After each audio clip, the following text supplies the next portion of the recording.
Hi everyone, in this video I'll talk about a little known localized skirmish between Imperial troops and extremely aggressive natives. Those events cost the lives of over 100 stormtroopers, Amani casualties numbered in the thousands. But first things first. The whole mess began with the Imperials' misunderstanding and ignorance of the local warrior traditions of the indigenous inhabitants of Maridun, which constitute a significant layer of the Amani warrior race's culture. The planet Maridun is located in the star system of the same name in the Rolian sector of the Outer Rim. Now, the Amani race has a very respected tradition called takitals. It's a ritual battle between tribes for respect and influence. A brutal battle to the death, held only in clearly defined sacred areas for 2 days. The tradition may seem strange, but the locals thought otherwise. Instead of sitting peacefully in their settlements and idling, they preferred to punch each other in the face. This time it was the white-helmeted comrades who got their turn to punch each other in the face. Imperial General Ziering had no idea that such a good tradition existed among the Amani race, which was not surprising. The Amani race was understudied, even though members of the species were occasionally found outside their home planet. Imperial presence on Maridun was limited to a small military base and a few mining complexes. The Imperials were reluctant to make contact with the natives, preferring to avoid Amani settlements by taking the natives into their crosshairs. At one point, shortly after the Battle of Yavin, an Imperial transport convoy protected by 2 A5 Juggernaut heavy armored vehicles and a company of stormtroopers was on its way to an automated mining facility. General Ziering personally decided to lead the convoy. Apparently, he couldn't sit in his warm headquarters, and so this troop accidentally crossed the borders of the sacred lands. According to a major Amani tribe, the unit had applied to be part of the takitals. The battle was on. The exact number of Imperials is unknown. A company of the Assault Corps, depending on its composition, has from 128 to 200 soldiers and officers. That is, together with the drivers of transport vehicles and crews of armored vehicles, the number of Imperials did not exceed 250 people. And this is the limit, and most likely there were no more than 170. Well, and counting the Amani, and there is no point at all. There were many thousands of them. At first, the convoy repulsed attacks by several scattered Amani units that ambushed them. The attacks were repulsed without much trouble. Compared to what awaited the stormtroopers over the next 2 days, the first enemy strike was more like a friendly greeting. When the Imperials reached their objective, they found that the natives had smashed the equipment of the mining plant. General Ziering organized a circular defense and ordered the digging of trenches. His intuition told him that the natives would not stop there, and a full-scale assault would soon follow.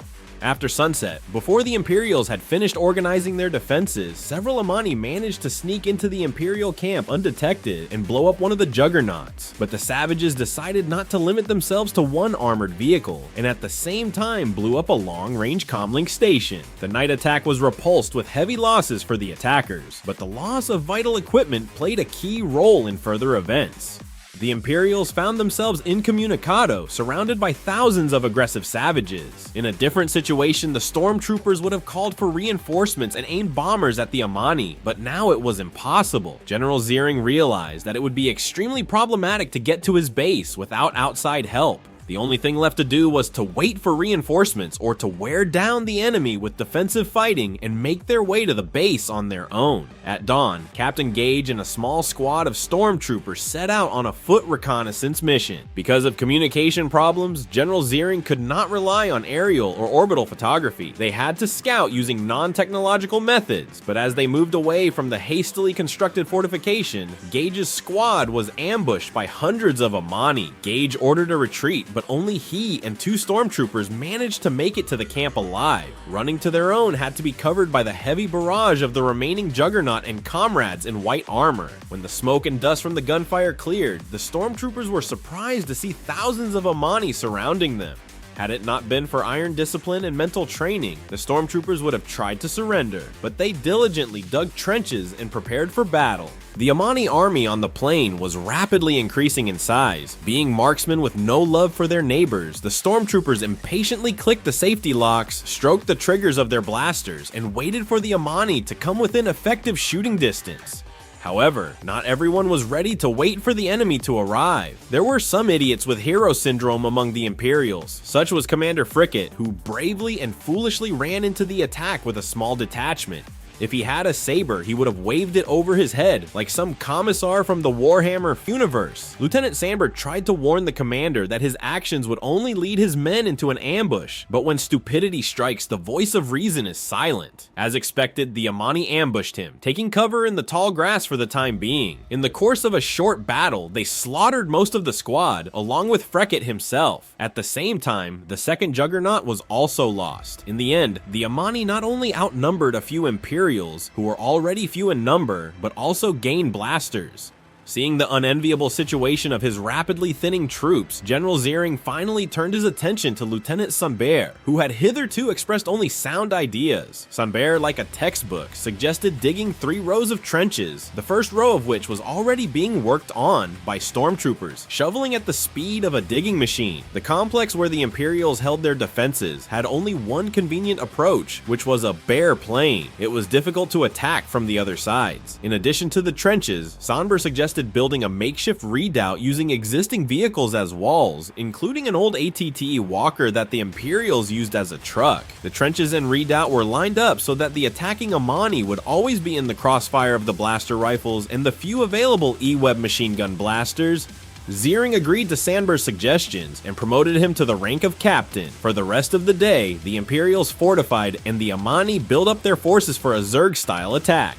At the beginning of the second day of defense, thousands of Amani with spears, darts, and trophy energy weapons went to attack the Imperials. They attacked with a fury only found in religious wars. The Imperial soldiers did not waver. This battle fully realized the stormtroopers' excellent rifle training. Rarely a shot missed its target. The first to tremble was Captain Gage. A few minutes after the battle began, he ordered his soldiers to retreat to the second row of trenches. His stormtroopers bewilderedly carried out the order. Sandberg's flank was exposed, and it became clear that the onslaught on the first line could not be stopped. Sandberg ordered his soldiers to retreat under cover of the stormtroopers' fire from the second line of trenches. While covering the retreat, Sandberg threw a grenade into the previously hit juggernaut. The explosion of the vehicle temporarily stopped the attackers and allowed the stormtroopers to retreat to the second line. Once in their new position, the assault platoon, under Sandberg's command, maneuvered constantly, suppressing fire where a breakthrough could form. The stormtroopers in Gage's platoon also maneuvered aggressively, destroying the Amani in more than just their own sector. Gage had completely lost control of the situation. He huddled in a corner and was afraid to even fire a shot. There are cowards in every army, and even the Imperial Assault Corps is no exception to this rule of life. Actual command of the forward line of defense fell to Sandberg. The stormtroopers did not object. General Ziering was in the last line of defense in a makeshift redoubt, commanding the E-Web machine blasters. Thanks to the accurate barrage of the stormtroopers and the skillful maneuvering of Sandberg's squads, the Amani were caught several times in the crossfire of the third line fire support squad and the machine blasters. The E-Webs performed particularly well. With every 100 tribesmen killed, the Amani grew more and more furious and more eager to get at the professionally firing Imperials. It was difficult to do so. The Amani were like a powerful tide, the waves crashing onto the shore and then rolling back. In the brief pauses, the stormtroopers had time to replenish their ammunition and reload their blasters. But even in those moments, the battle did not subside. E-11S crackled across the valley, piercing through the natives. Machine gun blasters threw bits of bloody flesh and dirt into the air, and the air was filled with brief profane conversations. However, the numerical superiority of the Amani made itself felt. One by one, the stormtroopers died, killed by small arms fire, or in hand-to-hand combat with savages who had managed to run to the trenches. Stormtroopers became less and less. The enemy did not count his men at all. In the afternoon, the second line of trenches also had to be abandoned, retreating to an improvised redoubt, the center of which was an old ATT. The stormtroopers, without losing their composure, continued to hit the advancing Amani, but the number of enemies was not decreasing as fast as the number of charges in the blasters. Soon General Ziering died. He wore no armor, so the Amani spear did its job without interference. As he died, Ziering gave Sandberg the extraordinary rank of commander and put him in command of the remaining handful of men. Sandberg realized that they were unlikely to survive the day, but neither he nor his stormtroopers were going to give up, willing to sell their lives for more. The defenses had shrunk to a makeshift redoubt. There were still about 24 soldiers on their feet. Ammunition was running low. Soon it was going to come down to hand-to-hand combat. As the stormtroopers loaded the last of their blasters with energy cells and gas cartridges, the battle suddenly stopped, the attackers retreated. The majestic figure of the Amani chief emerged from the cloud of dust and mist that covered the plain. The wounded Sandber came out to negotiate with him. The chief said that the Imperial soldiers had shown amazing fortitude and bravery, and were therefore worthy of peace with his people. The 2-day takital ritual, conducted on the sacred land of the Amani, ended in an unequivocal victory for the Imperial soldiers. In addition, the chief, on behalf of his people, took an oath of allegiance to the Galactic Empire, at least until the next takital. Soon, representatives of the local Imperial garrison signed a peace treaty with the chief of this large Amani tribe. According to the treaty, any Amani from other tribes that could be captured in tribal wars would be given to the Empire as slaves. Unfortunately, capricious luck turned again from Sandber and the Braves in white armor. As far as is known, the stormtroopers never received their awards, and Lieutenant Sandber's promotion to the rank of commander was not approved by his superiors. The reason was that the general was dead, and of the officers, besides Sandber himself, there was only the cowardly Captain Gage, who managed to hide and survive the battle. Because of envy, Gage did not confirm the fact of Sandber's promotion. Had to brave and skillful officer delayed in the rank of lieutenant, but most importantly, his skillful command and fortitude was remembered by the surviving stormtroopers. News of Sandber's exploit quickly spread throughout the nearby legions of the Assault Corps. This story showed that it is very important to teach and respect local traditions, otherwise you can get a lot of problems. That's all for now. Thank you for watching. See ya.